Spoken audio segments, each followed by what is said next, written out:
अस्सलाम वालेकुम दोस्तों, की हाल चाल? उम्मीद करदा सारे खैरियत नाल होणगे। अच्छा कि जिस तरह पिछली वीडियो तुहानूं दस्सिया सी कि गड्डी मेरी लग गई सी एक बोनट ते थोड़ा डेंट है ते बंपर टुट गया।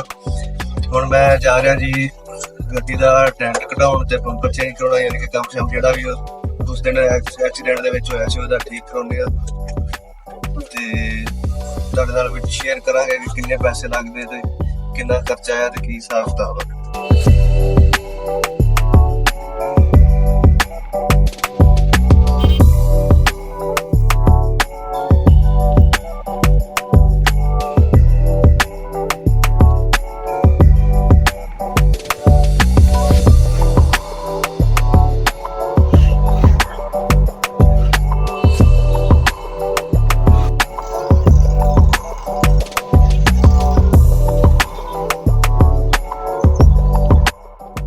अच्छा जी, आप जाना हूँ एक दफा बैंक अलफला बैंक अबू की पेंशन नहीं सी आई, वो पता करना थोड़ा जहा। उस तो बाद फिर आप अगे मजीद जावांगे मकैनिक को डेंटर को। हुण आप जा रहे जी फिलहाल बैंक वाला काम अपना हो गया जी। उन्हें लाइफ सर्टिफिकेट दिता गया, वेरीफिकेशन करा के दोबारा जमा करवाना पड़ेगा, फिर अगले दिन पेंशन अपनी अकाउंट च आ जाएगी। हाँ जी दोस्तों, हम आप चल रहे जी डेंटर की दुकान से।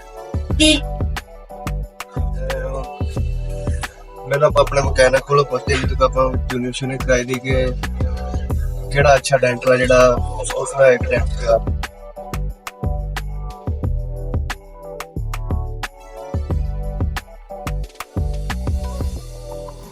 गड्डी का काम स्टार्ट हो गया जी। उस्ताद जी हीट गन नाल हीट दे के गड्डी ते डेंट कड्ढण की कोशिश कर रहे ताकि थोड़ी दा काम घट तो घट किया जाए, ताकि महसूस ना हो कि एक तो रंग ना खराब हो, दूसरा महसूस ना हो कि इत्थे डेंट सी ते डेंट कड्ढिया गया।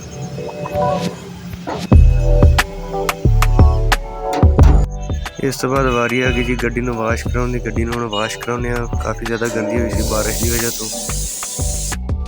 अच्छा जी दोस्तों, गड्डी अपनी का काम हो गया क्लीयर ते डेंटर ने लिया तकरीबन 1200 रुपए ते बंपर चेंज नहीं होया क्योंकि बंपर मिलिया नहीं सी अज।